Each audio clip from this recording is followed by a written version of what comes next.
Había un cadáver que parecía un extraterrestre. ¿Cómo se veía? Ojos grandes y cabeza triangular. Lo llevé con el experto mundial en trastornos óseos pediátricos. Él dijo, no reconozco síndromes que expliquen esto. Había conjuntos de ADN que no encajaban en ningún lado. Gary Nolan es uno de los 25 inventores más destacados de Stanford. También es investigador líder en fenómenos aéreos no identificados y lesiones misteriosas por posible contacto con alienígenas. Un agente de la CIA llegó inesperadamente a mi oficina y dijo que algunos oficiales de inteligencia del cuerpo diplomático estaban enfermando. Vi resonancias y radiografías. Partes de sus cerebros estaban quemadas. ¿Qué podría causar eso? Un arma de energía. Entrevisté al equipo médico y a varias personas que dijeron haber interactuado con UAP. ¿No será de este planeta?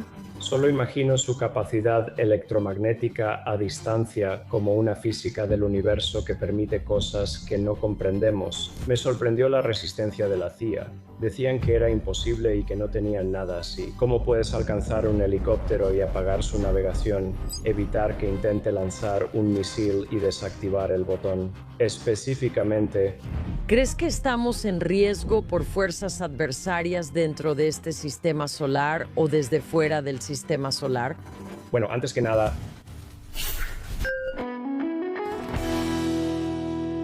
Hola, soy Mayim Bialik. Y yo soy Jonathan Cohen.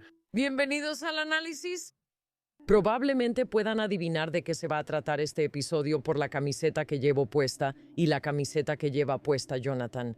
¿Soltero o en una relación? Si solo escuchan, es un hombre abducido por una nave espacial con en una relación y una palomita al lado. Muchos creen que yo compré la camiseta para Jonathan, pero en realidad él la compró para sí mismo. A veces debes consentirte. Llevo mi camiseta favorita de Sedona, con gatos abducidos por un platillo volador. ¿Por qué usamos estas camisetas hoy?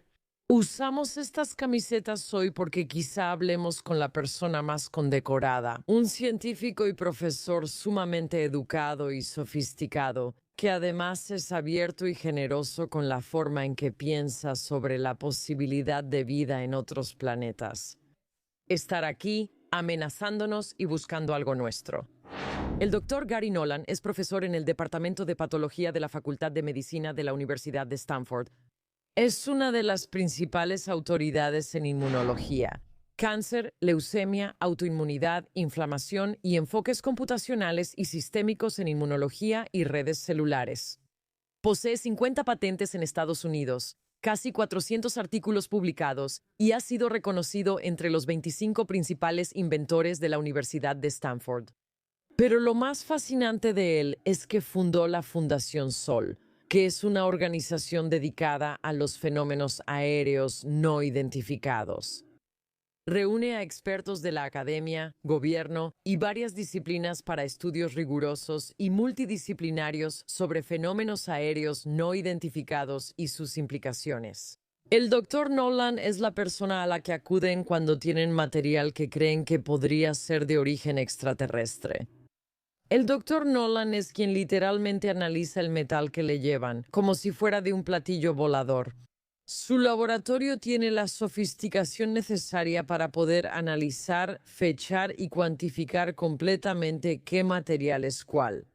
Él aparece en el documental estrenado Era de la Revelación, mientras él habla sobre el papel que el gobierno juega y no juega en cómo determinamos qué tipos de lesiones pueden clasificarse como inusuales y lo que su laboratorio ha hecho para abordar muchas de las lesiones y daños que los cerebros de las personas han mostrado cuando han estado en situaciones donde podrían estar expuestos a algunos de estos fenómenos.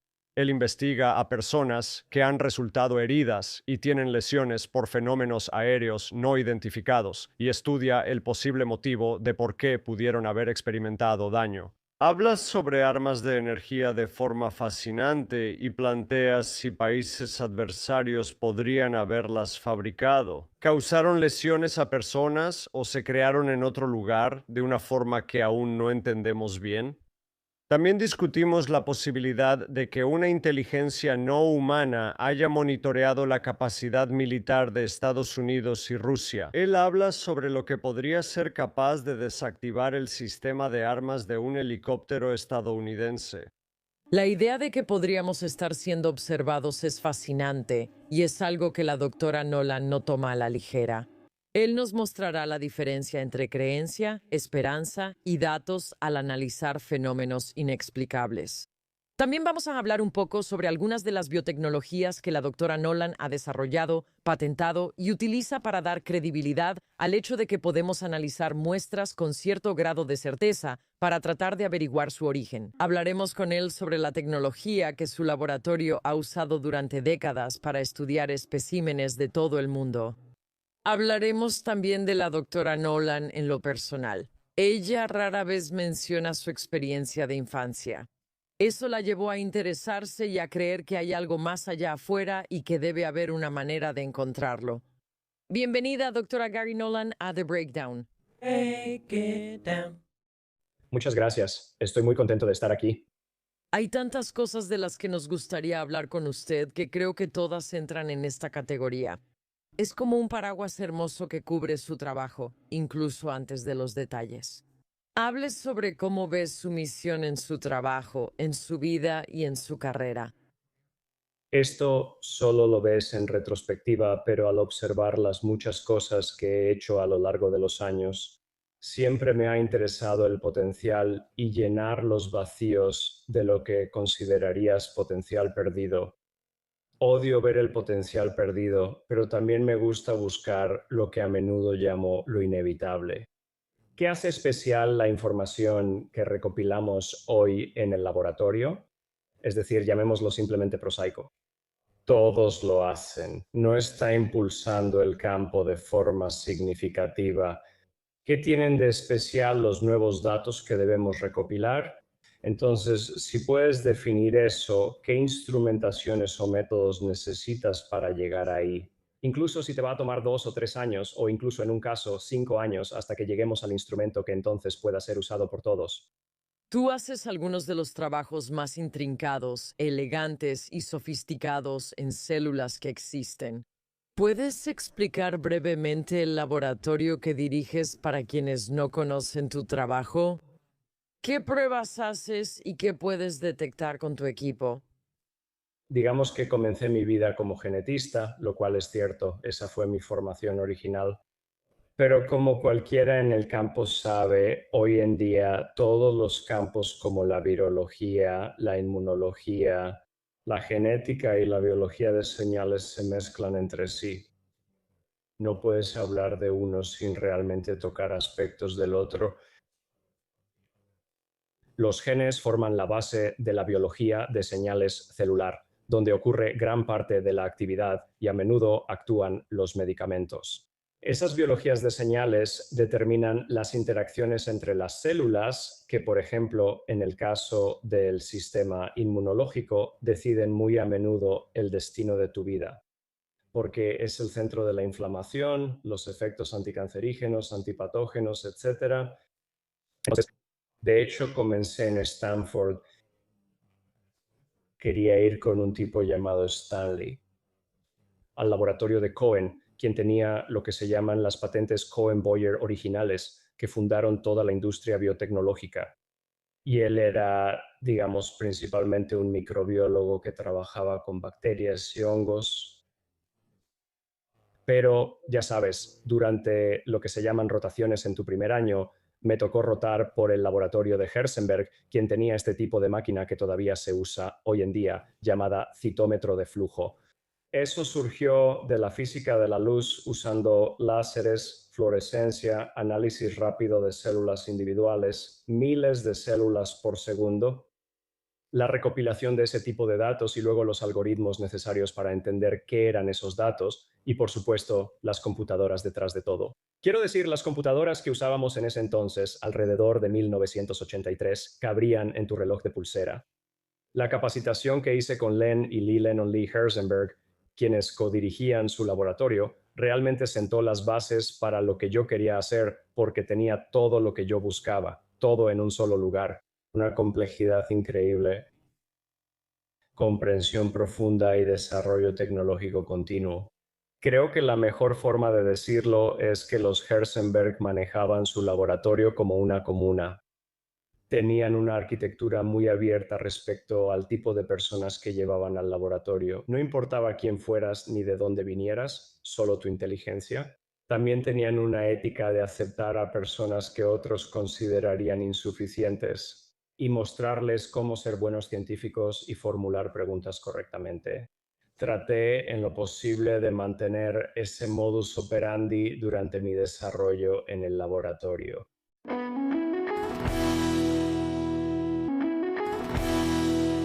Al leer sobre las subvenciones que te dio la FDA, protección contra bioagentes y referencia inmunológica entre especies, ¿cuál es la motivación y la aplicación detrás de algunas de estas increíbles subvenciones bajo las cuales has podido realizar investigaciones? Entonces, la razón por la que obtuvimos esas subvenciones, incluyendo la subvención del Departamento de Defensa que recibí para estudiar el cáncer de ovario, fue porque era en la época de lo que se llama biología a nivel de sistemas, donde no solo entendimos que había una complejidad de interacciones no solo dentro de la célula, sino también entre las células. Las técnicas disponibles solo permitían observar partes pequeñas, pero lo necesario, lo que llamo inevitable, era desarrollar métodos para una visión de conjunto, por la visión integral de varios componentes del sistema inmunológico que se podían medir. Eso permitiría crear modelos matemáticos de interacciones. Y si esas interacciones, junto con ciertos tipos o estados celulares, indicaban el resultado de la enfermedad, o dónde podrías intervenir para mejorar el sistema inmunológico, ya sabes, o desactivar los efectos antiinmunes del cáncer. Así que fue con esos inicios que mi laboratorio desarrolló una manera de observar dentro de las células lo que se llaman estados de fosfoseñalización, que nos permitió observar las moléculas de la superficie. Eso definiría el tipo de célula inmunológica, pero después los estados intracelulares determinarían el resultado. Y así, digamos, la beca de la FDA, que era para la referencia inmunológica entre especies, para bien o para mal, y no me gusta, pero de alguna manera lo sentí como algo que, ya sabes, es necesario. Se usan modelos animales, pero los animales no son humanos y todos lo sabemos, así que ya sabes, puedes curar. Hemos curado todas las formas de cáncer que un ratón puede tener, pero muy pocos de esos medicamentos realmente se traducen correctamente a los humanos porque simplemente hay diferencias en cómo funcionan los sistemas inmunológicos. Esto fue usando monos rhesus, primates más cercanos a nosotros, aunque no perfectos. Nadie podía comparar todas sus células inmunológicas con las nuestras. Y la idea era, podemos hacer una comparación uno a uno o intentar hacer una comparación uno a uno de cuáles son esos diferentes tipos de células. Así que cuando usemos, digamos, un nuevo medicamento en monos rhesus, podamos entender el efecto de enlace entre los dos. La subvención fue exitosa, aunque en realidad se enfocaba en el ébola. El ébola sigue siendo una amenaza importante para la salud mundial. Y afortunadamente, ya sabes, existen, llamémoslas estrategias de contención y hay una vacuna contra esto que no se va a distribuir ampliamente. Usan vacunación en anillo. Al detectar un caso, vacunan a la comunidad para evitar que se propague. Tuve un estudiante de posgrado que antes estudió en el MIT y trabajó en la instalación de ébola en Fort Detrick, por lo que estaba totalmente capacitado. Además, trabajó usando trajes de luna. ¿Has visto esas películas serias? Antes de esto visité Fort Detrick. Había guardias en cada esquina y no te dejaban andar solo sin supervisión. El plexiglas por el que podías ver dentro del laboratorio era literalmente así de grueso, así que había eso. Era una instalación militar donde los científicos iban de un lado a otro con un propósito, porque la idea era, ya sabes, básicamente les dábamos ébola a estos monos y luego seguíamos el curso de la reacción del sistema inmunológico.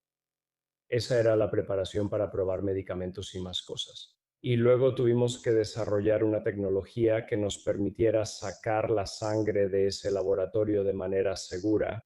asegurarnos de que estábamos eliminando completamente el virus, el filovirus que es el ébola, para que luego pudiéramos analizarlo. En una instalación BSL-1 de bioseguridad nivel 1 es un laboratorio estándar. Quiero decir, tu encimera de cocina es BSL-1, aunque yo no me acercaría a tu fregadero porque probablemente eso sea BSL-2, ya sabes, si no lo limpias regularmente. Así que ya sabes, hubo mucho trabajo alrededor de eso. Esa fue la amenaza biológica que llevó después a trabajos sobre el Zika y otros virus o bacterias emergentes. Así que nosotros, como suelo decir, quemamos el proceso de cómo hacerlo. Colaboramos con un grupo del Instituto Tecnológico de Massachusetts que hacía el ácido ribonucleico mientras nosotros producíamos la proteína. Publicamos un artículo en Cell sobre ello. Y también debo mencionar, además de todas estas cosas, también ayudaste a desarrollar o desarrollaste las plataformas de instrumentos que podían usarse para procesar muestras, ¿correcto? Sin tener que transportarlas al extranjero. Lo menciono porque creo que cuando la gente sabe a qué te dedicas, piensa que es increíble. La gente entiende el sistema inmunológico, pero no su complejidad. Contar con instrumentación y capacidad para experimentar y facilitar pruebas reales de forma confiable y consistente. Solo quería mencionarlo porque muchas veces no lo pensamos y es parte de tu trabajo. Bueno, una de las cosas que desarrollamos en realidad fue desarrollada por un estudiante de posgrado y luego él la sacó y la comercializó. Algo llamado SmartTube. Y era una forma de tomar sangre directamente, ponerla en el tubo, romper un par de viales, agitarlo y luego la sangre. No solo lisaríamos los glóbulos rojos, que no son poco importantes, sino que queremos llegar a los glóbulos blancos que forman parte de ello, pero también esterilizar la sangre de una manera que inactivara cualquier virus que pudiera estar ahí. Pero eso ahora es un estándar en todo el mundo sobre cómo recolectar sangre. Guárdala para que puedas ponerla en el refrigerador o congelador para analizarla después, incluso décadas después. ¿Puedes hablar sobre Codex? El desarrollo de métodos de perfilado de tejido profundo ha contribuido tanto al atlas de células humanas como a los atlas de células cancerígenas. Sé que es difícil pedirte que presumas tus logros, pero te lo pido. Este logro es muy significativo. ¿Puedes explicar brevemente qué es el perfilado de tejidos y su impacto? Codex surgió de un desarrollo anterior con el que de hecho ganamos el premio de investigación del año de Nature en 2012, creo que fue, y así fue como comenzó CITOF, y CITOF en realidad era... El instrumento original lo desarrolló Scott Tanner, especialista en espectrometría de masas en la Universidad de Toronto. Él entendió que tendría valor en el análisis de células individuales. Vino conmigo porque sabía que yo era quien tomaba ideas y las comercializaba, así que probablemente fue una de las colaboraciones más exitosas de mi carrera. Lo convertimos en el principal instrumento de monitoreo inmunológico de la época. Y como yo venía del laboratorio de Herzenberg, cuando salí de ese laboratorio, 3 o 4 parámetros por célula era lo máximo que se podía hacer. Permite identificar una célula T, una célula B o un macrófago.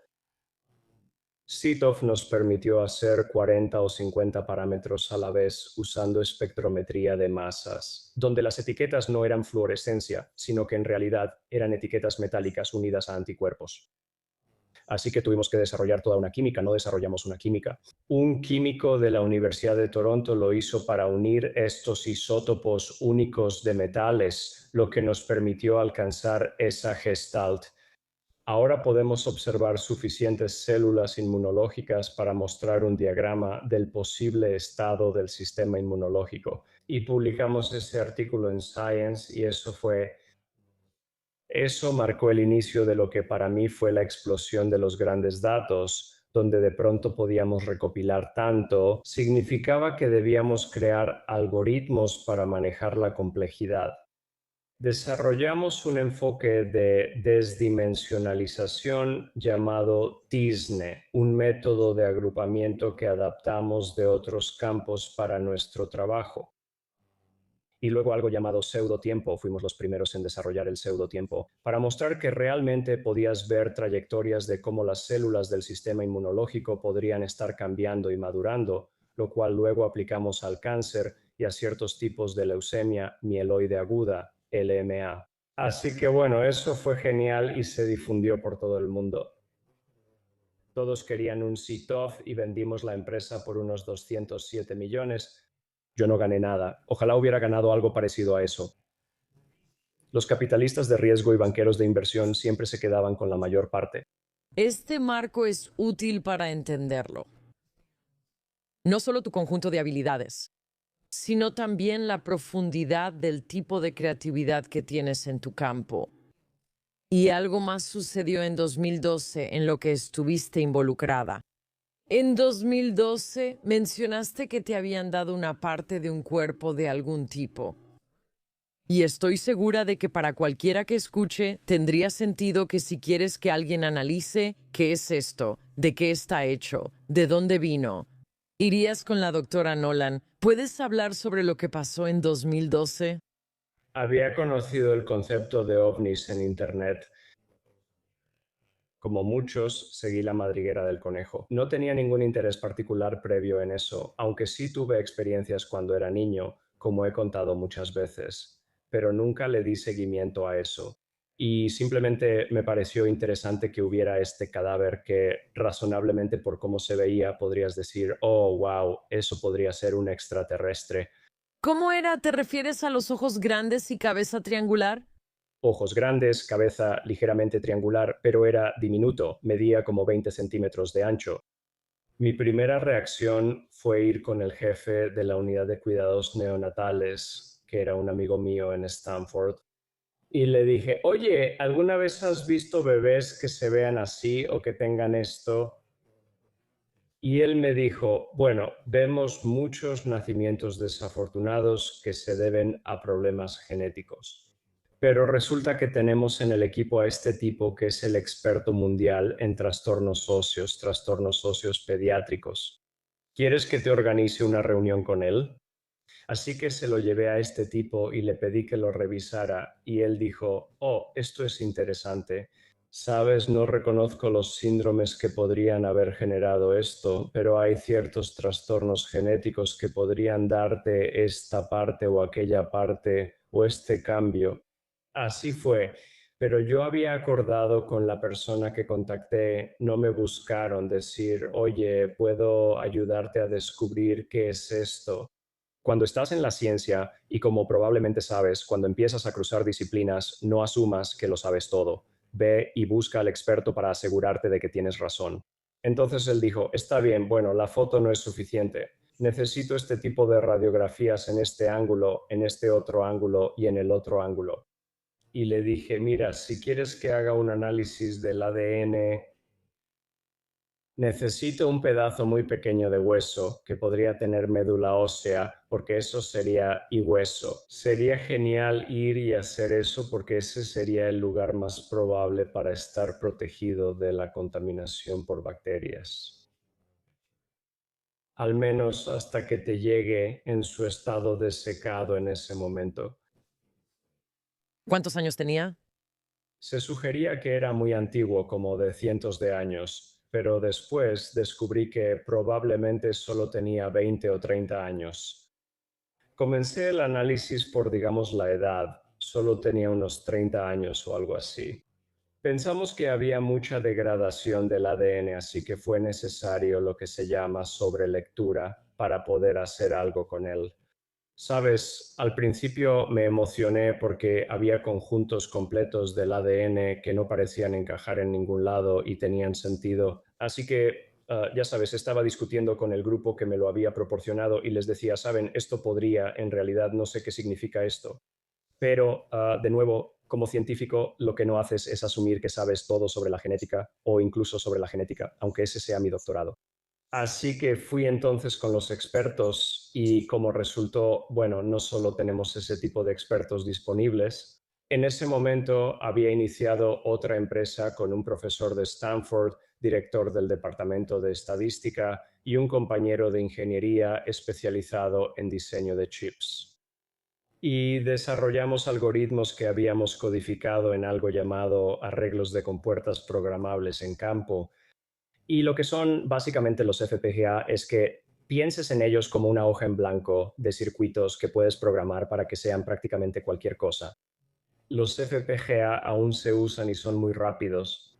Sabes, podría jugar un juego, podría hacer análisis, podrías programarlo para hacer estadísticas, etcétera, pero lo estás programando directamente. Iniciamos la empresa con una inversión de 10 millones de dólares y luego la vendimos a Roche Diagnósticos por una suma considerable. Mi estudiante ganó mucho dinero porque era la directora general y muy buena en su trabajo.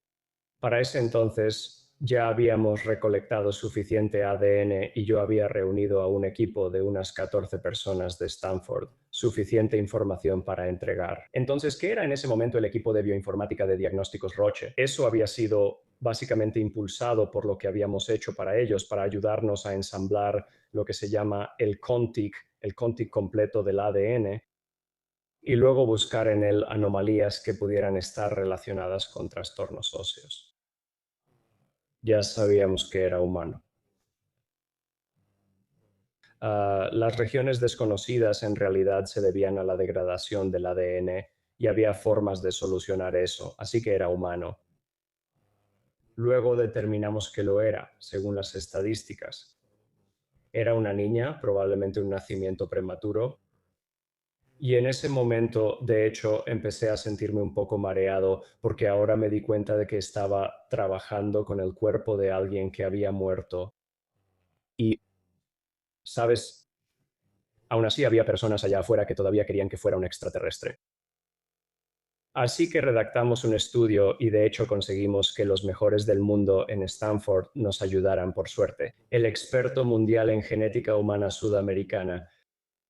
Y lo que él demostró fue que las frecuencias alélicas, las diferencias que hacen que un grupo racial o étnico sea diferente de otro, demostraron eso. De hecho, esto provenía de la zona chilena de Sudamérica, así que claramente tenía herencia de esa región. Publicamos el artículo, pasó por la revisión por pares y teníamos a todos los expertos necesarios involucrados. Los estudiantes de posgrado hicieron la mayor parte de la redacción original, los profesores luego editaron, le dieron el toque adecuado y después lo publicamos tras la revisión por pares. Y al día siguiente, en todo el mundo, el profesor de Stanford secuencia al bebé alienígena, ya sabes, lo cual no era en absoluto lo que habíamos hecho, pero claro, eso es clickbait. Tú probaste que algo que creían alienígena no lo era, pero el titular decía que secuenciaste a un bebé alienígena. Algunos reporteros que me llamaron dijeron, ya desmentiste esto. Yo dije, no desmentí nada, no desacredité nada, no soy un desacreditador, soy un científico, eso es todo. Como dijiste antes, eres escéptico, todos lo somos. ¿Sabes? No hago algo para probar que sea cierto, esa no es la mentalidad de un científico. La mentalidad científica es mantener la mente abierta. Me hubiera gustado que fuera un extraterrestre, pero no lo era. También me preguntaría por qué un extraterrestre tendría ADN y secuencias regulatorias como las nuestras. ¿Cómo te gustaría que un extraterrestre tuviera secuencias de ADN? Sabes, creo que la respuesta más probable para la presencia misma de vida en la Tierra es una forma de panspermia, donde algún, digamos, organismo primitivo podría viajar de un sistema solar a otro. Cada metal en tu escritorio viene de una estrella que explotó. Para quienes dicen, no puedes ir de aquí para allá, todo lo que somos proviene del corazón de una estrella que explotó, igual que todo lo que usamos. Eso se volvió gas, luego formó un sistema solar, creó planetas y después metales. No esperaría que las secuencias regulatorias ni la biología de señalización hayan evolucionado exactamente en paralelo. Cuando la gente habla sobre, ya sabes, su idea de los extraterrestres siendo estos seres que caminan y hablan, básicamente es como un cuerpo humano con una cabeza de extraterrestre. ¿Eso te parece incorrecto desde el principio? Sí, se siente incorrecto, porque, o sea, podría ser que la forma bípedo, ya sabes, de brazos o piernas sea una constante universal. No lo creo, solo tenemos un ejemplo de eso. Solo tenemos un ejemplo basado en carbono. No hay razón para pensar que si existe otra vida o hubo siembra, deba estar basada en carbono.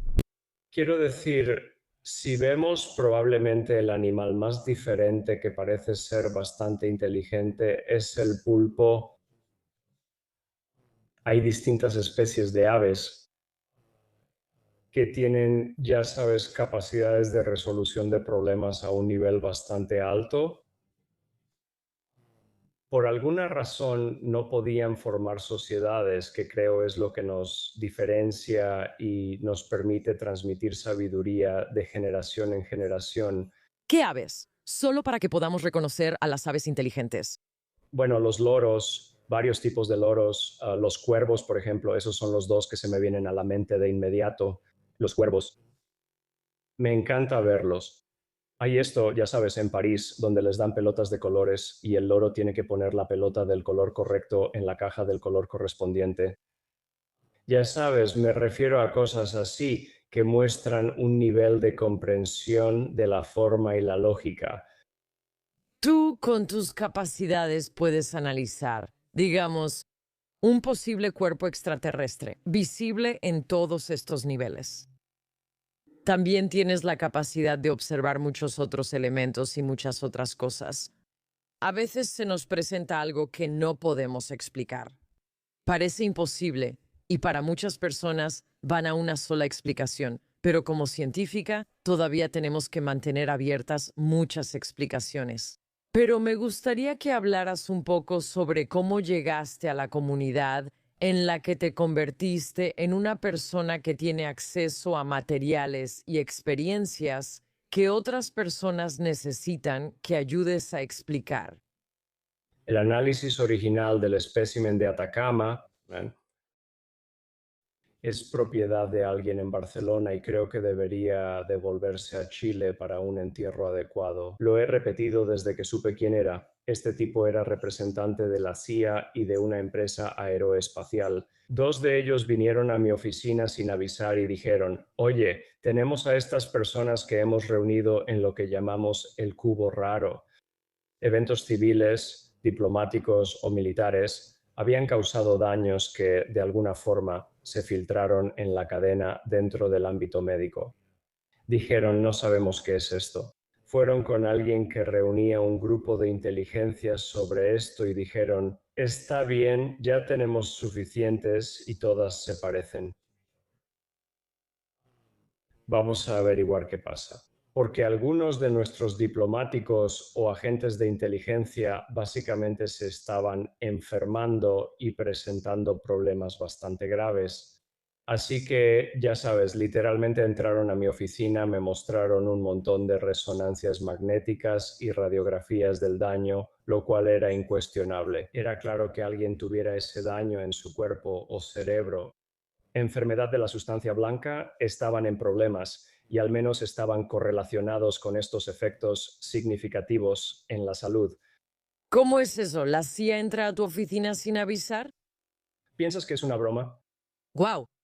Sí, o sea, literalmente miré alrededor, ¿sabes? Mi oficina está en el tercer piso y hay un puente entre dos edificios.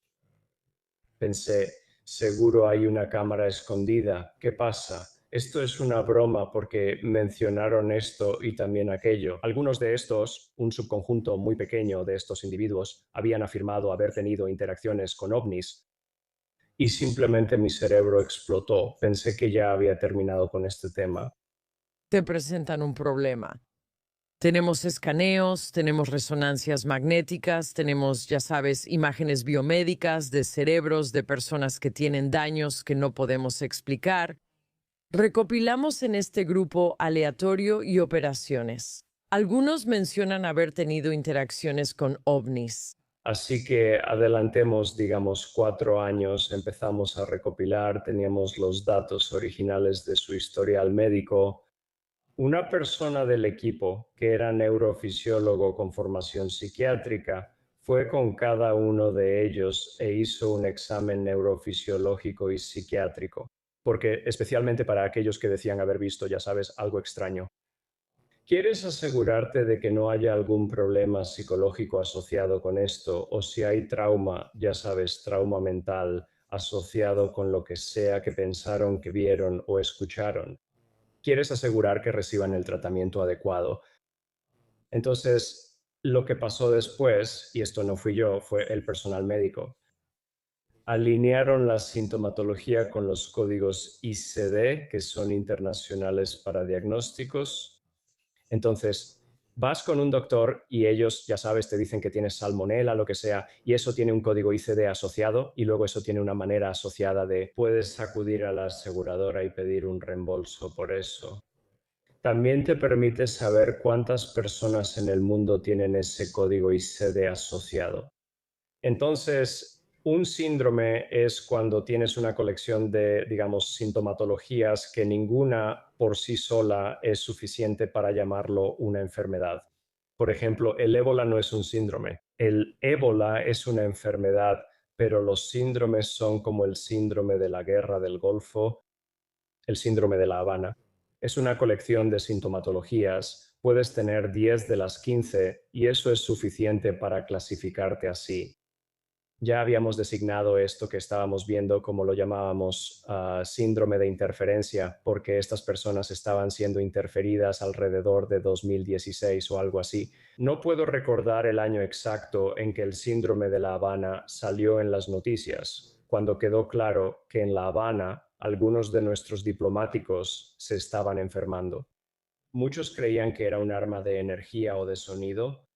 Lo que me sorprendió fue la resistencia de la comunidad. No solo los FANI, ni la CIA, ni nadie, ni la comunidad médica dicen que eso es imposible, que no tenemos nada así.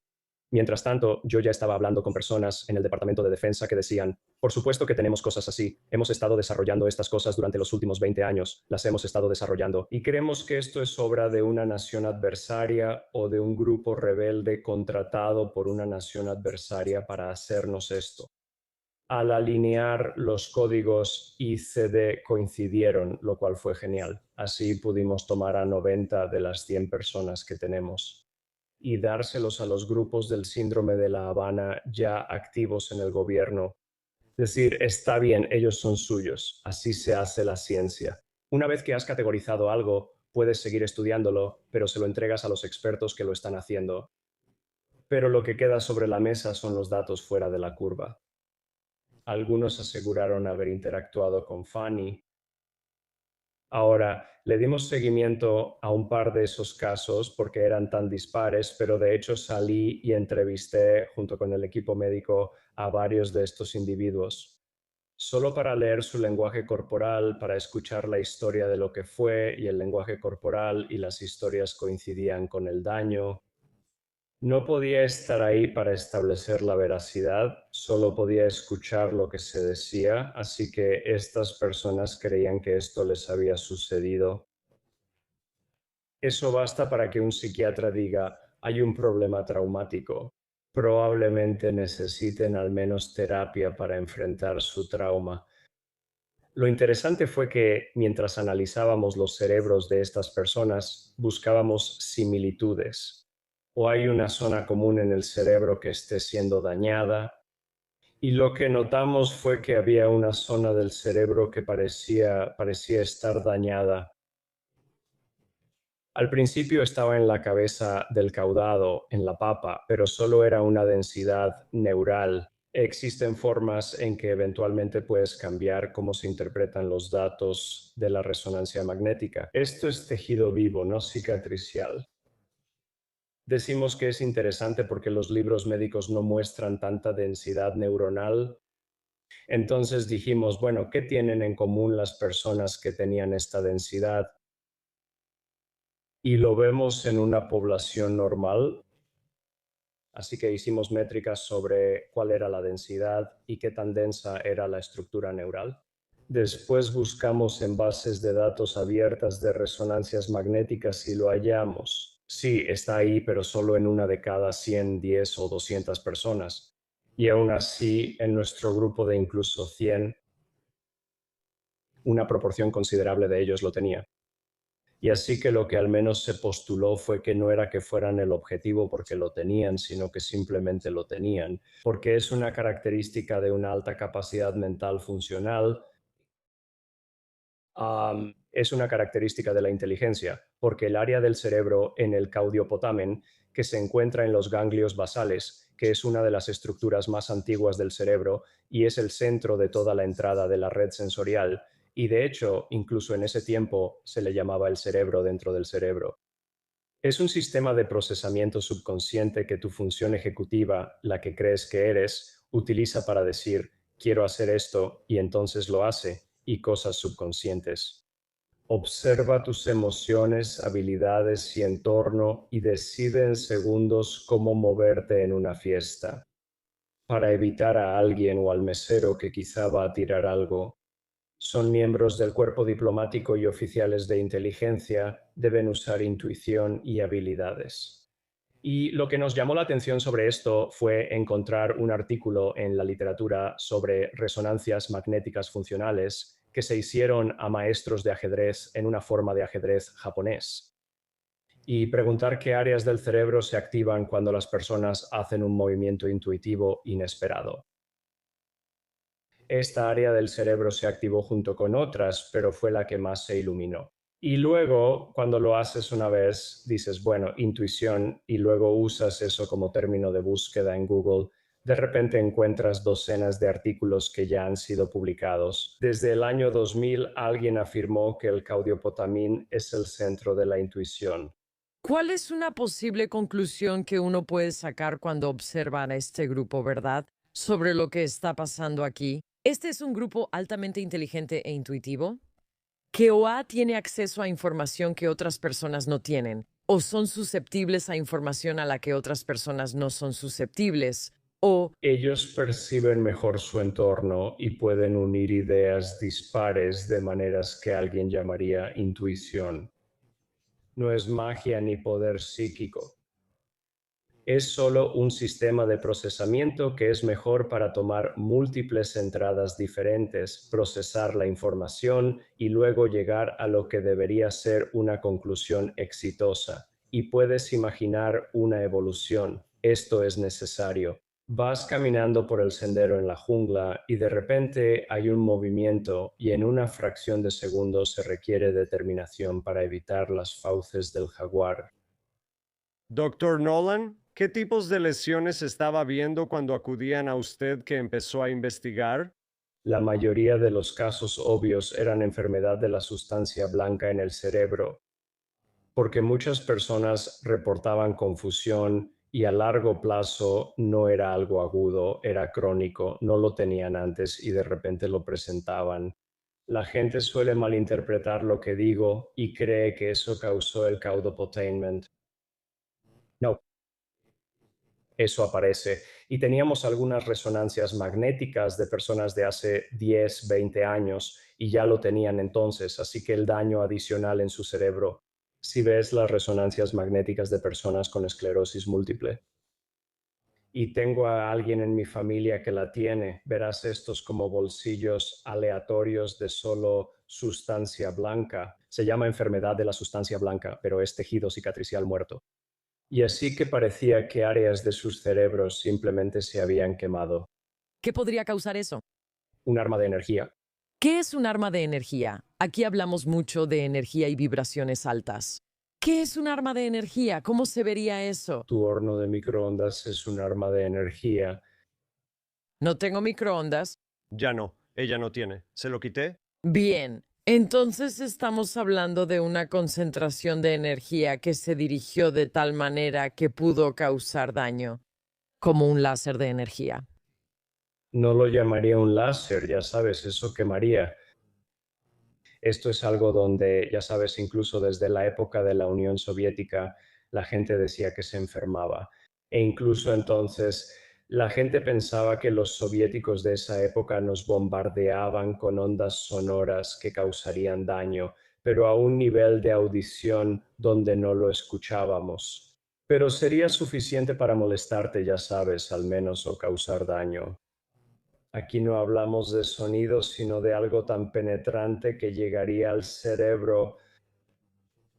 La radiación gamma o los rayos X serían ejemplos que podrían atravesar, ¿sabes?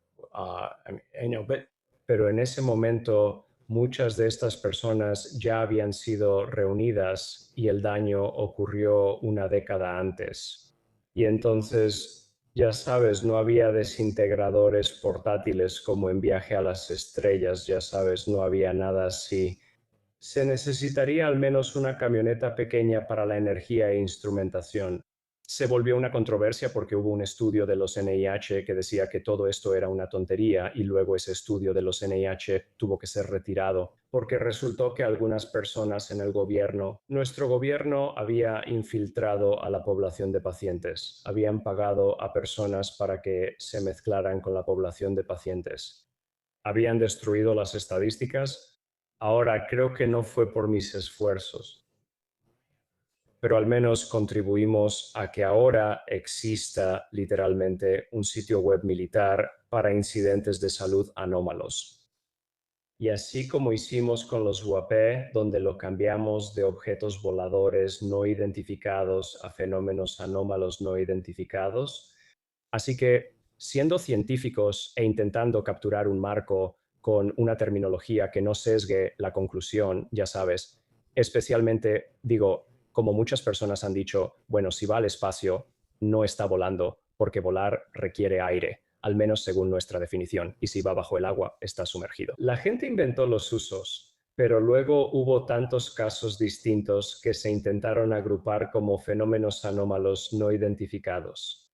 Pero igual pasa con el síndrome de La Habana. Ahora está clasificado bajo incidentes de salud anómalos como una categoría de cosas que podrían suceder. Intentaban abarcar el síndrome de la Guerra del Golfo y otros temas a los que me refiero. Existe un sitio web que explica a veteranos y personal diplomático del gobierno cómo lograr que atiendan sus problemas médicos. Aquí está el proceso. Ahora es una división de salud de los veteranos. Y es muy posible que algunas de estas cosas sean causadas por naciones o gobiernos adversarios.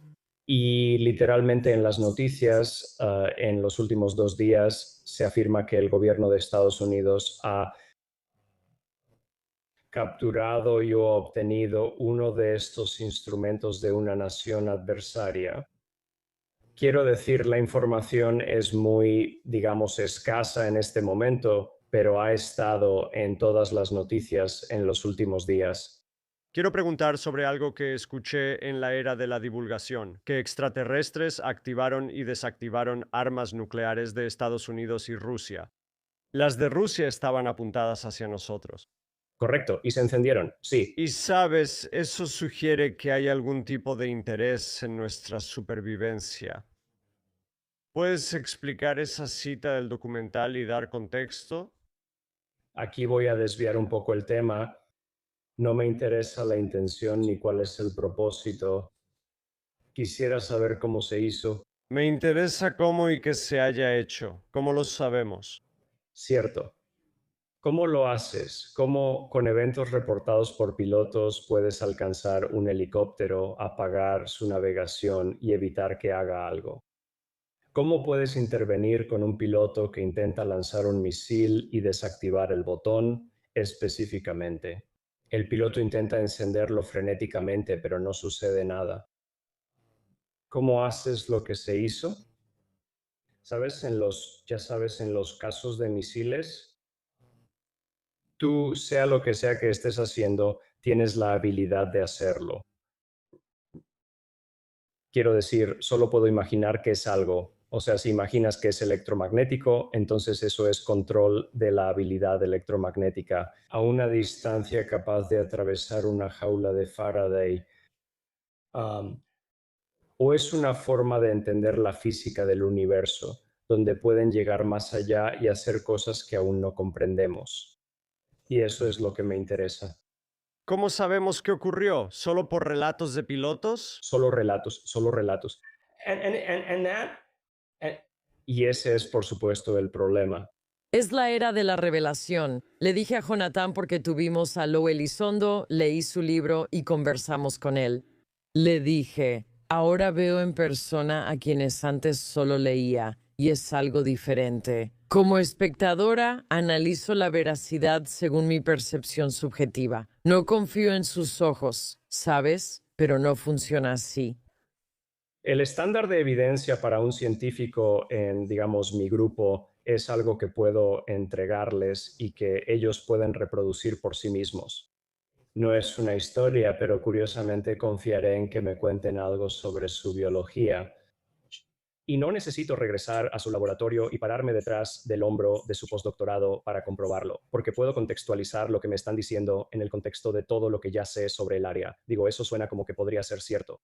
Ahora puedo crear modelos con eso. Así que desafortunadamente o afortunadamente como científico sigo trabajando con ese tipo de marco, donde estoy escuchando todas estas historias y esta historia coincide con eso y esto coincide con esto y si existe tal evidencia se está guardando, ¿verdad? Parece conspirativo, pero varias personas han afirmado que existe. Pero lo que eso significa es que el nivel de control sobre la información y el nivel de amenaza contra esas personas es extremo. Así que supongo que casi no me interesa eso. O sea, y esto nos lleva de nuevo a los materiales. Quiero ver un material ensamblado con un nivel de complejidad, no solo silicio puro con diferentes proporciones de isótopos.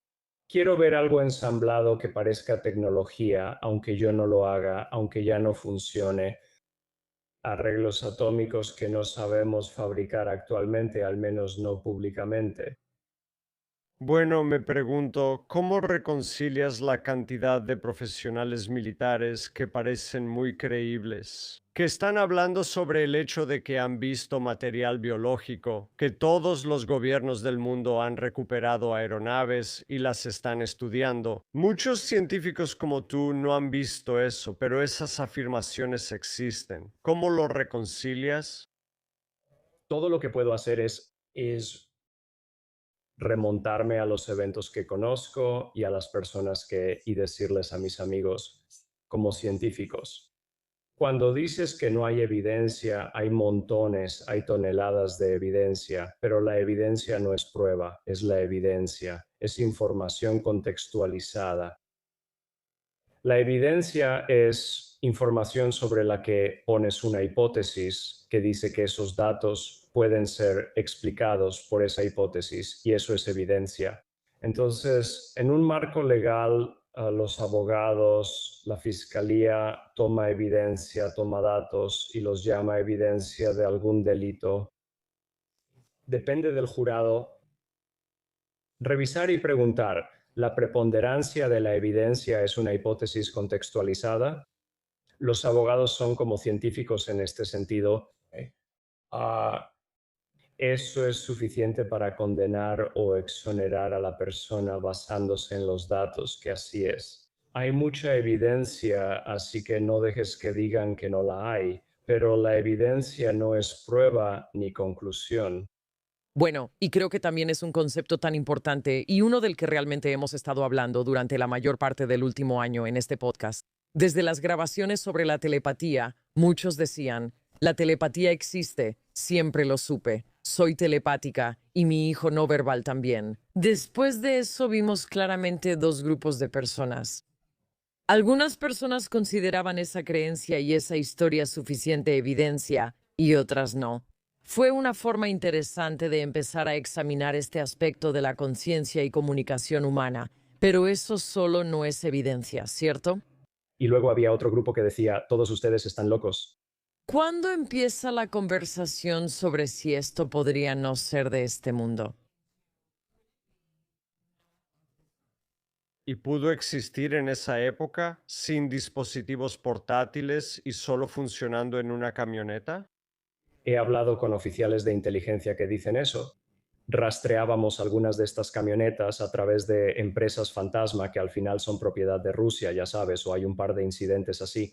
O sea, de nuevo, son afirmaciones. O sea, no estoy dentro a ese nivel, pero cuando hablo con la gente, pero yo, ya sabes, he trabajado con el Comité de Inteligencia del Senado en esto, he escrito un informe para ellos sobre el tema, escribí un informe para uno de los comités sobre el COVID y Wuhan, diciendo que me preguntaron qué tipo de instalación se necesitaría para crear algo así. Les di un desglose de los tipos de configuraciones de laboratorio necesarias. No me pidieron analizar los datos, solo me pidieron decir, si quisieras hacerlo, qué tan grande tendría que ser la instalación para lograrlo y qué tipo de instrumentación se necesitaría. Porque lo que iban a hacer con esa información era, ya sabes, probablemente ver si tenían acceso a recibos documentados, donde las cosas, ya sabes, el dinero se movía para hacerlo. No tengo ninguna opinión sobre si fue o no fue planeado, pero ciertamente, um, ya sabes si fue planeado o solo pasó en ese mercado. Te muestra el peligro de juntar animales de orígenes diversos que pueden compartir un vector viral común, porque es la combinación y mezcla de partes de genomas de diferentes organismos lo que permite que algo se forme. Eso podría crear lo que resultó en COVID, ya sea de forma intencional o accidental. Te dice que mezclar y combinar fragmentos de ADN de virus patógenos no es algo que yo recomendaría que hicieras. Y este es mi informe anecdótico sobre por qué pensé que tenía que haber sido creado en un laboratorio cuando tuve COVID. Sentía que era un virus distinto cada día, así lo describí y pensé en todo lo que sabía de genética. Sentía que algo se activaba y seguía su curso, luego otra cosa, como si fuera un virus diferente, y lo mencioné antes de que hubiera controversia. Esto no se sentía como ningún virus que tuve antes, y tenía razón. Pero hemos tenido este tipo de cosas antes, ¿verdad? La plaga de influenza de, no sé, de los años 1920 o 1910 fue un virus así. Y hemos creado casi el caldo de cultivo perfecto para que este tipo de cosas sucedan, donde tenemos gallinas, aves y patos junto a cerdos, donde los humanos trabajan, todo se mezcla ahí. Ya sabes, todos se están comiendo entre ellos, ya sabes. Y la influenza es un virus con un genoma multipartito, lo que hace que sea fácil para él intercambiar partes. Entonces, si te infectas al mismo tiempo con una gripe aviar y digamos una gripe humana común, algo de la gripe aviar podría transferirse y crear un monstruo. ¿No es posible que el grupo de muestras que estás analizando simplemente sean personas que ya tienen un mayor desarrollo de contención cardíaca desde el principio? Oh, sí, eran inteligentes. Entonces, la idea sería que estas personas tienen más probabilidades de haber tenido esta experiencia, o simplemente es el entorno en el que estaban, por su, digamos, inteligencia e intuición. Es un desafortunado choque de personas inteligentes en un entorno donde serán el objetivo.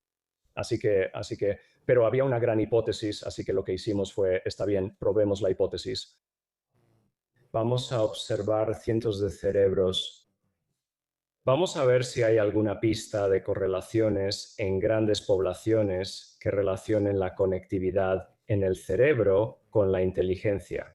Hace casi 10 años comenzamos a desarrollar algoritmos para analizar imágenes de resonancia magnética, tomar los voxeles, los píxeles 3D y localizar áreas cerebrales, dibujar y señalar el caudado. Todas las diferentes áreas del cerebro y también los tractos entre las áreas del cerebro, porque la información tiene que moverse de un lugar a otro a través de estos tractos y decir, bueno, hay alguna correlación con la inteligencia, etcétera. Y lo que usamos como parte de nuestra muestra no solo fueron los llamados normales, sino también dos grupos muy bien medidos de personas con esquizofrenia, trastornos del espectro autista, y es todo el trastorno. También, como habían reunido a los llamados normales asociados y dijeron, bueno, ya han sido evaluados psicológicamente y la inteligencia, la capacidad, etcétera. Y he aquí que en casi todas las métricas positivas de lo que creemos que distingue a los humanos de los animales. El caudado potamino fue uno de los principales, si no es que el principal. El caudado fue un componente importante de manera estadísticamente relevante. Y publicamos 3 artículos en revistas de neurofisiología, y esto se hizo con el laboratorio Modi en Harvard. Ella es una experta en humanos,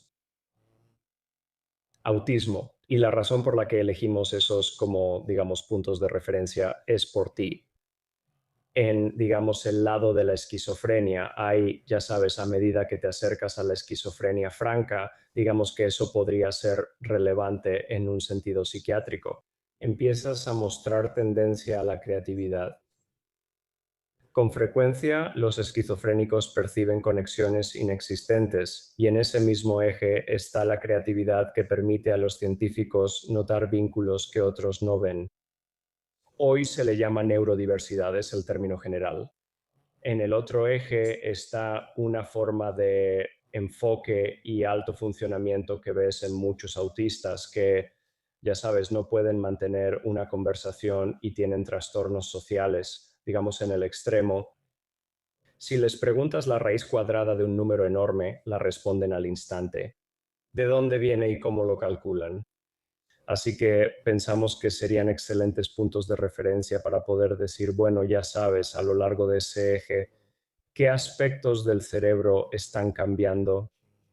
Y de hecho llegamos a al menos, digamos, propuestas decentes de, bueno, aquí hay una firma de cómo se ve el cerebro en el autismo y aquí hay una firma de la esquizofrenia. Lo cual, ya sabes, quiero decir, eso era, digamos, aprendizaje automático primitivo en ese momento. Actualmente existen mejores opciones que te permiten considerar diagnósticos y determinar si realmente tienes esto. Aquí hay algo interesante que pasamos por alto con el caudipotamine. Teníamos dentro de nuestro grupo a individuos que participaban en el estudio, como los científicos, digamos, que sabemos que eran personas de alto funcionamiento, ya sabes, personas inteligentes. Y así que los observamos a varios de ellos y también a sus familiares y encontramos 2 cosas. Era más probable que hubiera parejas de esposos que lo tuvieran y sus hijos también tenían más probabilidades de tenerlo, Los nerds se casan y tienen hijos nerds. y tienen hijos nerds, así que para mí eso se debe totalmente a mi herencia y genética. Pensé que mencionarías tu herencia nerd. Mi herencia como nerd y ya sabes, así que por supuesto narcisistamente. Hice que mi familia se hiciera pruebas y ya sabes, no estábamos en la cima, pero estábamos en la curva subiendo. Sabes, ya sabes, hay mucha gente en línea y en Twitter o Reddit que dice que soy un idiota, ya sabes, está bien, ¿sabes? Solo tendría que mostrar mi historial y admitir que puedo ser un idiota. A veces hablo fuera de lugar, pero también tengo algunos logros. Me pregunto si puedes hablar sobre, ya sabes, algunos de los metales, algunos de los fragmentos que has visto y que has podido analizar. Creo que es silicio puro al 99.999% y relaciones isotópicas de magnesio distintas a las habituales en la Tierra. Habla un poco sobre eso. Habla sobre qué tipo de análisis puedes hacer y qué significa cuando alguien te dice, esto es de Roswell. Este elemento no existe en este planeta, debe venir de otro. ¿Cuál es tu método de análisis y qué podemos afirmar con certeza? Después de retirar a unas 90 personas con el síndrome de La Habana, quedaron 10 a quienes algunos llamaban experimentadores. Y eso me puso en contacto con otros científicos serios que ya estaban involucrados en el estudio de, en ese entonces, ovnis, y un par de ellos afirmaban haber trabajado en programas que ahora dicen haber trabajado. Tengo 2 formas de verlo y por qué sigo volviendo a lo médico o a los metales. Am, si pudiera conseguir una pieza de algo que no fue hecho en esta tierra, tenemos acceso a todos los elementos conocidos, excepto a la llamada isla de estabilidad, donde podrían existir elementos más allá del uranio. Teórico. pero puedo ver si algo está ensamblado de forma que los humanos aún no saben hacer, ¿no? O sería difícil de hacer. Y así, un par de los materiales que me dieron. Lo que más me interesó fue un fragmento metálico del evento de Ubatuba. Otro era del evento de Council Bluffs y el tercero era una supuesta pieza de Roswell de Arts Parts, el material en capas. ¿Qué tan grandes son estas piezas que estás analizando? Bueno, la de Council Bluffs, quiero decir, recientemente me pidieron que volviera a analizar una pieza y era tan grande como tu cabeza. ¡Guau! Pero las piezas que analicé eran diminutas. Quiero decir, las técnicas de análisis usan algo llamado espectrometría de masas, donde puedes observar cantidades minúsculas de material. Así que el Ubatuba tiene una historia bastante interesante. Entonces, supuestamente un pescador ve un objeto brillando cerca de la orilla del mar que parece soltar algo o explotar, recoge pedazos de eso, de alguna manera llega a manos de un reportero en Brasil. Se analiza y se confirma que es casi magnesio puro. Algunas otras piezas llegan a México, también a través del mismo reportero. Todos dicen que es magnesio, así que consigo un pedazo. Y usamos un tipo de espectrómetro de masas llamado química nanosims, y es un espectrómetro de masas de sector magnético. Con eso puedes determinar con muchísima precisión las proporciones de los elementos e incluso puedes distinguir elementos que tienen el mismo peso, por el neutrón más el protón. Puedes distinguirlos porque este instrumento detecta diferencias mínimas después del punto decimal. Como nos dijeron que era magnesio, ajustamos los detectores para magnesio, ya que solo puedes hacer 6 o 7 al mismo tiempo. Como teníamos poco tiempo en el instrumento, usamos los otros para hierro. Y lo que resultó interesante de eso fue que algunas de las piezas de Ubatuba tenían proporciones de magnesio absolutamente perfectas y otras tenían proporciones que estaban muy fuera de lo normal. Y yo pensé, está bien, eso es realmente extraño. Y todo esto se hizo en el mismo instrumento al mismo tiempo, uno junto al otro. Así que no es como si alguien hubiera venido entre los experimentos y los hubiera manipulado. Y por supuesto, hicimos duplicados dentro del experimento y las mismas piezas mostraron la misma diferencia. He hablado abiertamente de eso y Jacques Vallée también, ya que él fue el origen de las piezas que yo recibí. Um, Años después, tuve acceso a un instrumento llamado tomografía de sonda atómica. Puede descomponer una pieza diminuta de material átomo por átomo y determinar su ubicación relativa. En unos 5 angstroms no basta para determinar la estructura, pero sí la composición de lo que hay ahí. Lo hicimos y fue como, esto es raro, todo es silicio. Pensé, acabo de ver hace 5, 6 o 10 años magnesio. Y luego revisé la sensibilidad del instrumento y la sensibilidad del instrumento era tal que incluso si fuera un elemento traza menor en el silicio, lo habríamos detectado. Empecé a hablar con personas que ya habían analizado el componente de magnesio y decían, esto es magnesio. Uno de ellos me contactó y dijo, Gary, cometiste un error. Le respondí, no, lo obtuve de una cadena de evidencia, tú de una afirmación. Así que tal vez había dos materiales, tal vez ninguno de los dos está equivocado, tal vez había dos materiales y simplemente tomaron caminos separados y yo obtuve uno de ellos y ellos obtuvieron el otro. Quiero decir, no hay duda sobre la credibilidad científica de Powell, quien hizo el primero, y Swords, quien hizo el primer análisis. Entonces, en los datos recopilados de la tomografía de sonda atómica APT, no lo vi, solo Dios sabe por qué. Las proporciones de isótopos del silicio estaban mal. Y simplemente he tenido esos datos guardados durante 5 años y me estoy dando de golpes porque no fui a buscarlos, ¿verdad? Ves los números y no lo piensas. Solo fue porque trabajaba con algunas personas en física aplicada aquí en Stanford, ya sabes. Ellos dijeron, oye, ¿revisaste las proporciones de silicio? Lo revisé y dije, esto está mal, están equivocados. ¿Qué significa eso? Hacer silicio puro al 99.99% es muy difícil, pero nosotros lo logramos. En ese entonces, cuando se decía que la pieza venía de ahí, apenas comenzábamos a fabricarla y se usaba en la nanofabricación de silicio. No sé cuándo se desarrollaron las celdas solares, pero pudo haber sido en esa época también. Si realmente lo hacíamos, ¿por qué hacerlo explotar en una playa de Ubatuba? Primero que nada, ese tipo de nivel. Así que no es prueba de nada, es más bien eso. Aquí están los datos. ¿Crees que los datos se recopilaron correctamente? Hagamos preguntas, no concluyamos que vino de un ovni. Bien, entonces las proporciones estaban tan fuera de lugar que resultó que, por casualidad, uno de los tipos con los que estaba trabajando, un físico con un nivel de entendimiento que él dijo, las proporciones estaban alteradas y elevadas, había menos del 28, más del siguiente y más del siguiente, como si todos hubieran sido elevados. ¿Cómo haces eso? De hecho, podrías hacerlo bombardeando la muestra con neutrones que básicamente se abrirían paso a la fuerza en el núcleo. Agrégale y cámbialo de silicio 28 a silicio 29.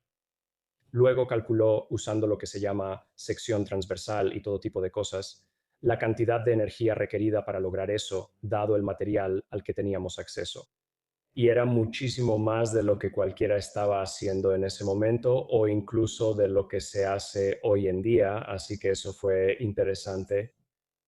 Luego revisó las proporciones de magnesio que vimos y notó que el mismo patrón estaba ahí, lo que significa que incluso si hubiera habido elementos traza de magnesio, esos también habrían sido elevados en la escala con aproximadamente el mismo neutrón. Eso es solo una hipótesis. Aquí están los cálculos que muestran la correlación de estos números. Pero entonces tienes que preguntar, está bien, los datos son reales porque se recopilaron con el espectrómetro de masas varias veces. Un humano no podría haber hecho nada con neutrones o lo que sea, podría haber purificado cada uno de los isótopos de los elementos individuales, lo cual hacemos todos los días hoy en día, quiero decir, pero la escala de eso es costosa. Sí, y de nuevo, ¿por qué está explotando sobre una playa? ¿Por qué mezclarlo justo en la proporción que permite la exposición a la densidad de neutrones? Así que algún científico loco de Stanford en 30, 40 o 50 años estaría confundido por esto. Esto refuerza mi argumento de que lo importante son los datos, no la conclusión. ¿Y el magnesio de bismuto? ¿Puedes explicar qué ocurrió? Encontramos algunas ligeras variaciones en la proporción de magnesio que había ahí, pero no lo suficiente como para que no estuvieran dentro de la variación estadística, y quizá algunas otras formas en que fue hecho. Pero lo interesante fue la estratificación y la manera en que ocurrió esa estratificación. ¿Lo hallaron en el magnesio? ¿Era óxido? Está entre capas de magnesio. Era claro que incluso con piezas grandes, el objeto estuvo expuesto a altas temperaturas o presión. Sean Kirkpatrick dice que es una carcasa de misil, pero nadie fabrica carcasas así.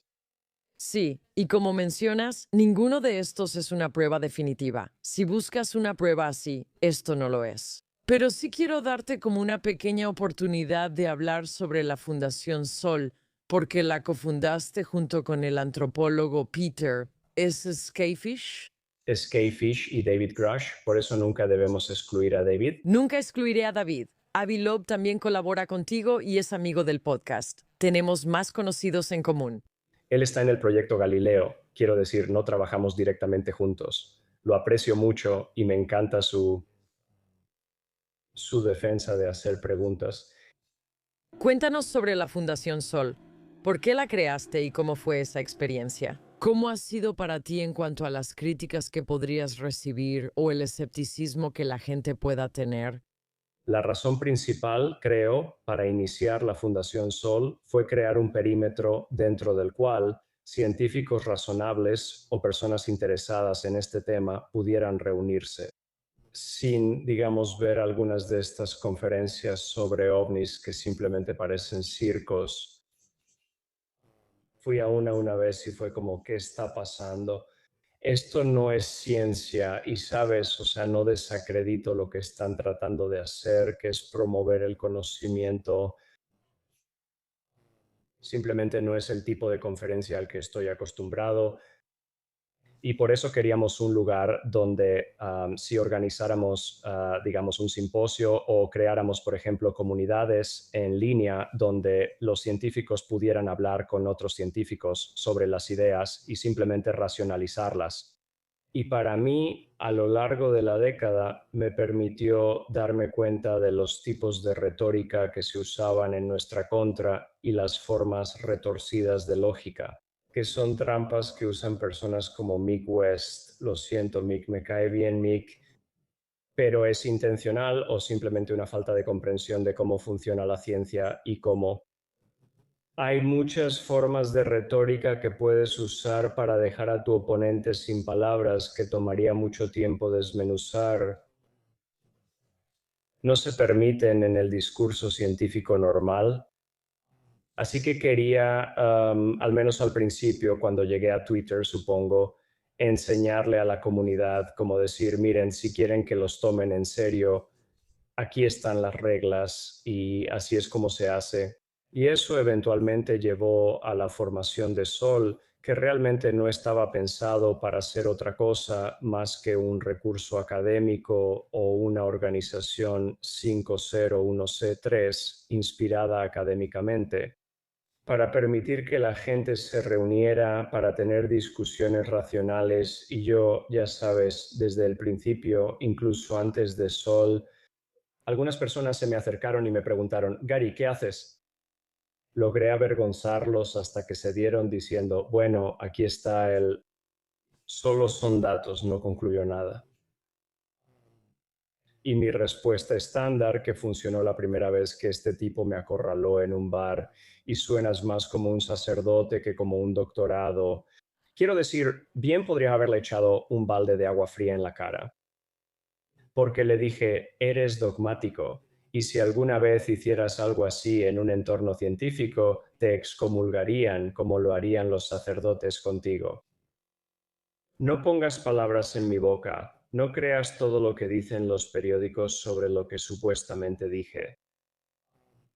Pero ya sabes, permitimos que SETI hable sobre civilizaciones en estrellas distantes, pero el problema que tengo con SETI es que, ya sabes, ellos están contentos. Mientras esté a 400 años luz, ya sabes, no se puede probar ni refutar. Esa señal que detectaron cerca de una estrella local en el planeta donde creían ver indicios de vida, creo que era sulfuro de hidrógeno o algo similar, ha sido publicada y ha sido analizada por otros quienes sugirieron que no era correcta.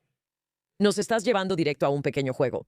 Leeremos una cita y nos dirás si la dijiste o la crees. Pienso que usar intermediarios como prueba de inteligencia es una forma avanzada de inteligencia, para ver si puedes percibir lo que tienes enfrente y lo que hay detrás.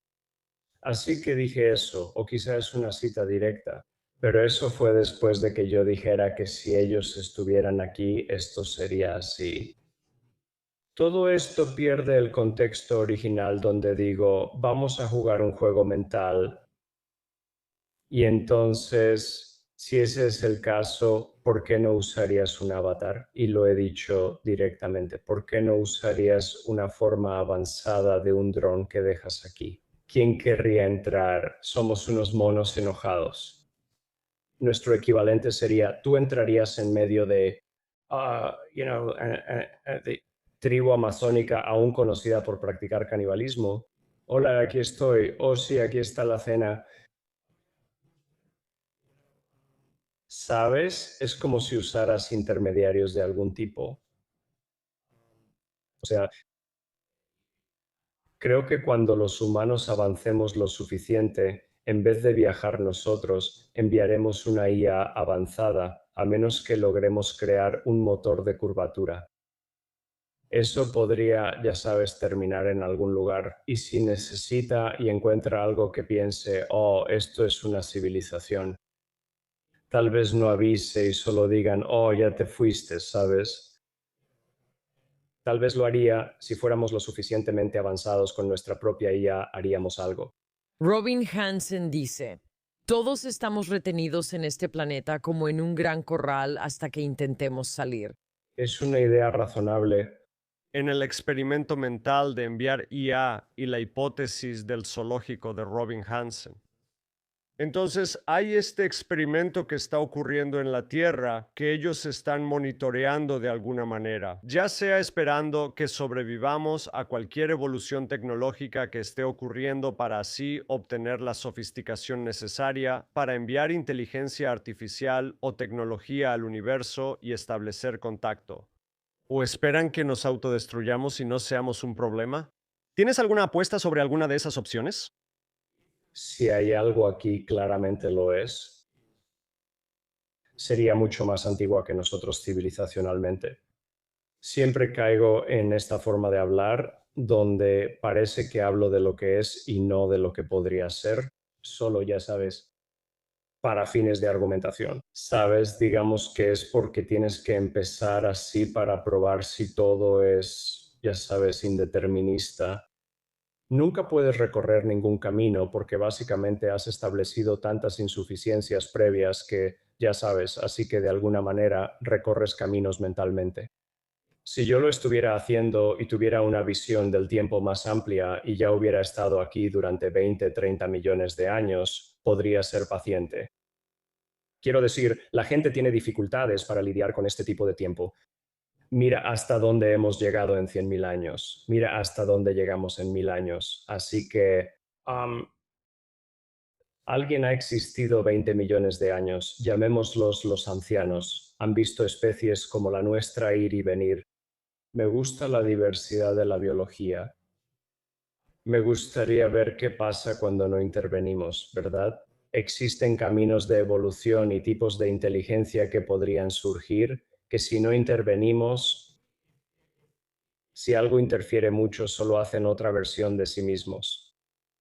Si nos permiten evolucionar naturalmente, quizás seamos un socio interesante.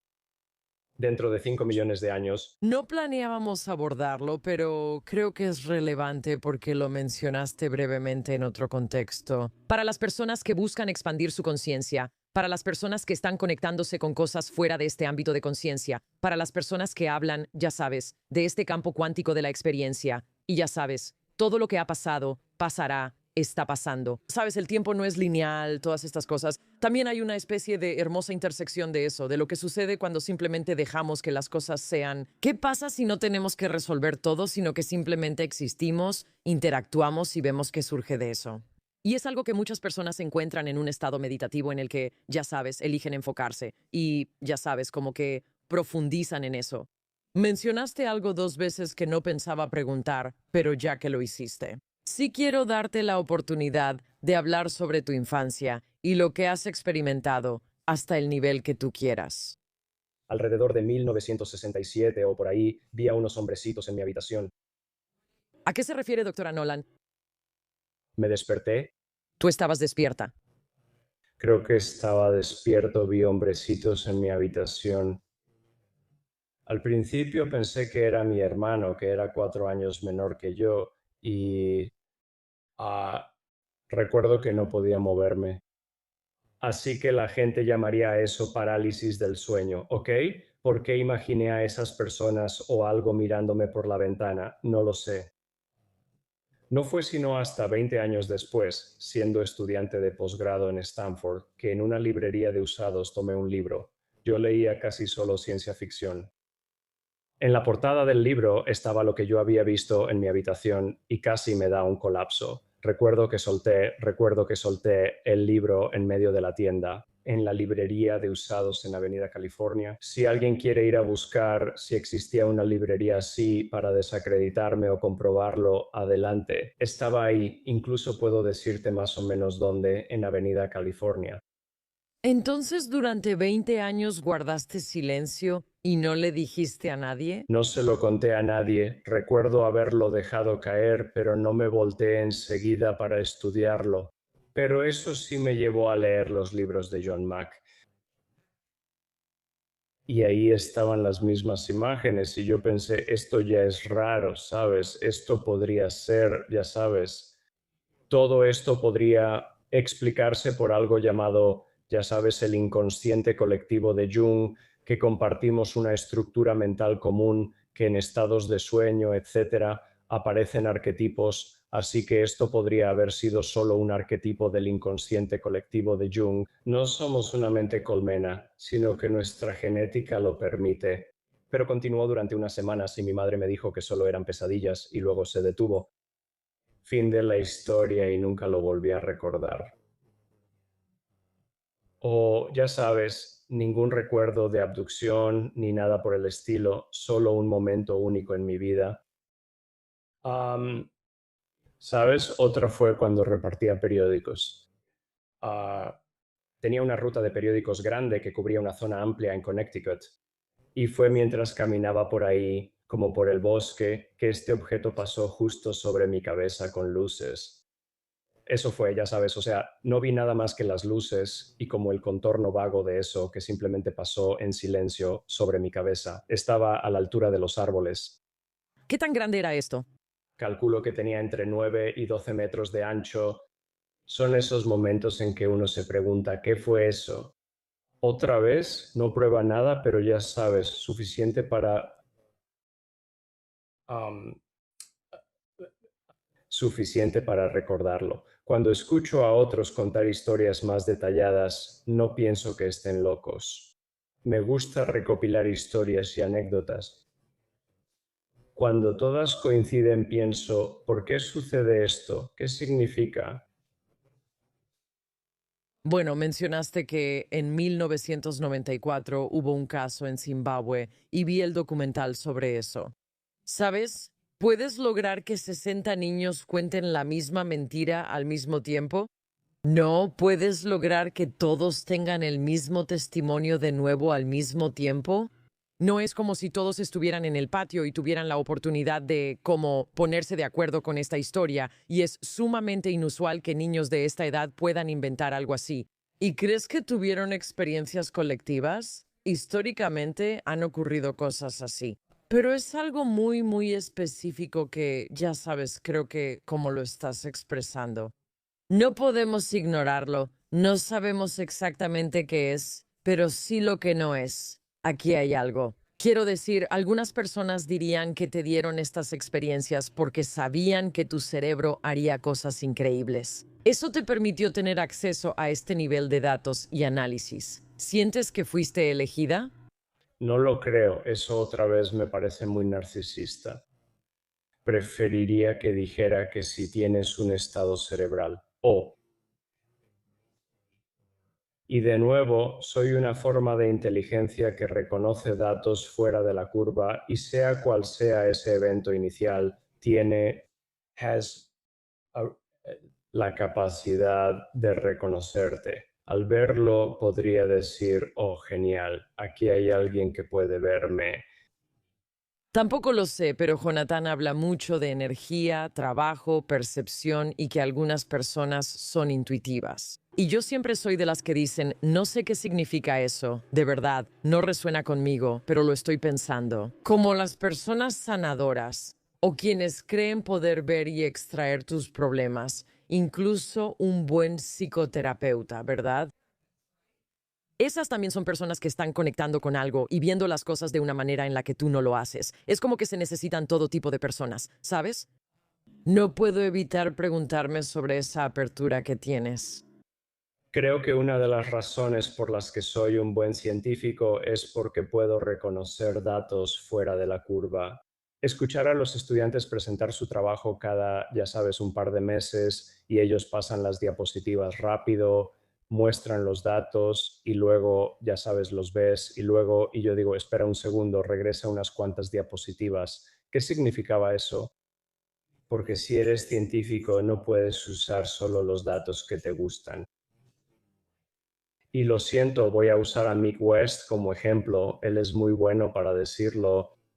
Este elemento prueba que es una gaviota, ya sabes, y yo, ya sabes yo, pero excluye todas las demás observaciones contra gaviota que se hicieron en ese momento.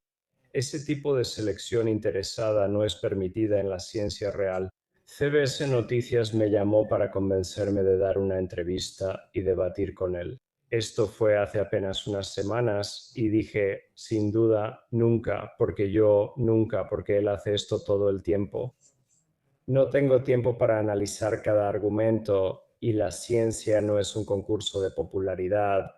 No voy a sentarme frente a una audiencia que básicamente es una especie de show de Jerry Springer.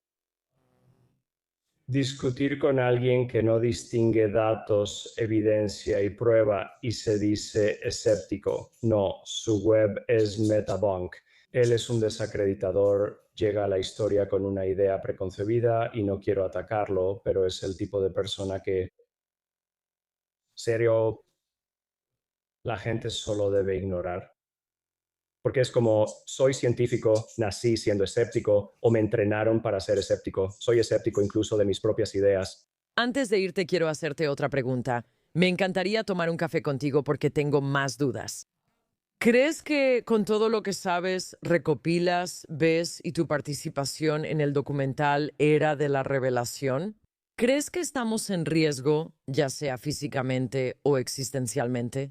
¿Existe alguna amenaza inminente, potencialmente ya sea de fuerzas adversarias dentro de este sistema solar o desde fuera del sistema solar? Para que sean una amenaza deben necesitar algo que tenemos. Te tenemos a ti, te estoy ofreciendo, aquí está Gary. Muchas gracias. Si aterrizan y abren la puerta, yo me subo. Cumplí 65 hace 2 días. Feliz cumpleaños. Es como yo iría en esa aventura, ¿sabes? No, no lo haría. Tal vez sea por mi optimismo, pero también soy práctico. Realmente, aparte de la ecosfera, Que estamos haciendo nuestro mejor esfuerzo por destruir. sí, aquí no hay nada que no consigan en otros lugares. Guau. Sabes, no hay recursos, no hay nada de lo que podríamos querer, recursos en la sabana africana. Pero hay ciertos animales que viven ahí que no pueden vivir en ningún otro lugar. Así que tal vez solo los dejemos vivir mientras puedan, hasta que el clima cambie drásticamente, pero las especies van y vienen porque los climas cambian. A lo largo de la historia geológica, ya sabes, a menudo le digo a la gente, es como, mira, en términos geológicos, ni importaste ni importarás, ya sabes, a lo largo de la historia es la fuerza colectiva. Así que simplemente no lo hago. No, simplemente no lo veo. O sea, la gente siempre dice, oh, 2026, oh, en 10 años algo, o esto o aquello va a pasar, tal vez. Pero si no puedo controlarlo, no voy a quedarme sentado preocupándome por eso. Puedo preparar contingencias, digamos, pero no estoy viviendo. No me interesa vivir en un mundo post-apocalíptico donde no pueda pedir algo en Amazon y recibirlo al día siguiente. Cualquier sociedad avanzada solo tendría que hacer lo que les pasó a los dinosaurios para eliminarnos. Buscar una roca grande, apuntarla hacia nosotros. Ese sería el fin de la vida en la Tierra y todo comenzaría de nuevo. Y esa es la visión optimista de la doctora Gary Nolan. Es que no lo han hecho todavía, así que no creo que estemos en peligro a corto plazo de que alguien lo haga de nuevo pronto. Me quedaré tranquila y pensaré en eso. Doctora Nolan, muchas gracias. Realmente aprecio su sinceridad y sí, realmente aprecio sus contribuciones al campo en general y también la especificidad con la que se siente cómoda hablando de esto. Realmente lo apreciamos. Gracias, fue una charla agradable. Él lo mencionó 2 veces y dijo que tuvo una experiencia personal. No podía ignorarlo. Su experiencia es fascinante y sorprendente. Pero lo que más me impactó fue cuando dijo que al escuchar a otras personas contar sus experiencias, como que algo dentro de él sabe algo. Es cierto, quizá haya un arquetipo colectivo que creamos y eso importa. Jeffrey Krapel, asociado con la Fundación Sol, también menciona esto. Antes, la gente creía que un demonio se sentaba en tu pecho y por eso no podías moverte en la noche al ver ciertas imágenes. Sabes, hay todo tipo de mitología históricamente, pero esto se remonta a miles y miles de años, y muchas de estas cosas han sido registradas durante miles de años. Él dijo, tal vez en 5 millones de años evolucionaríamos para ser buenos compañeros de esta civilización avanzada. Pensé, somos tan básicos ahora, si tomo la idea de Robin Hanson, es eso. Hemos planteado aquí la idea de que los extraterrestres son alguna forma de civilización avanzada, probablemente millones de años adelante de nosotros, y han reemplazado gran parte de su biología con material sintético. Esto nos regresa a la charla con Greg Braden ahora. La vida en la Tierra está en transición, adquiriendo gran inteligencia. Pero estamos empezando a aumentarnos a nosotros mismos y perdiendo esta versión de lo que significa ser humano. Y creo que esta versión es muy, muy especial. Al evolucionar hay sacrificios involucrados. Y perderemos aspectos de lo que fundamentalmente es estar vivo en forma humana de esta manera. Por eso pienso que cualquier cosa que hayan perdido, se preguntan si podemos continuar nuestro viaje y avanzar sin tener los tropiezos que ellos pudieron haber encontrado. ¿Sabes qué quieren? Reality shows. No, no es cierto. Todos son muy civilizados. No hay indignación. Ahora así les diré que no a mis hijos cuando pidan cosas, como botas Blundstone o cualquier otra cosa. Nada de eso importará. Los extraterrestres no quieren tus botas, así que tampoco las necesitas. ¿Querrán los extraterrestres tus botas? Ya veremos y les avisamos después. ¿Qué son las canciones de cuna? ¿Canciones de cuna? La bubu. La bubu. ¿Cómo lo llamaste? Tal vez querían canciones de cuna. Me encantan las canciones de cuna. Quizá quieren esas canciones de cuna sorpresa, pero ¿qué son? Lo admito, no sé qué es eso ni qué es un labubu. Conozco la palabra, pero no sé qué es. Parece un munchichi con un disfraz de conejo y colmillos. Es algo muy grande, lo recomiendo mucho. Para conocer el trabajo de la doctora Nolan, visita la Fundación Sol en thesolfoundation.org. Sol se escribe S-O-L. Excelente episodio, Jonathan. Me alegra que hayamos hablado con la doctora Nolan.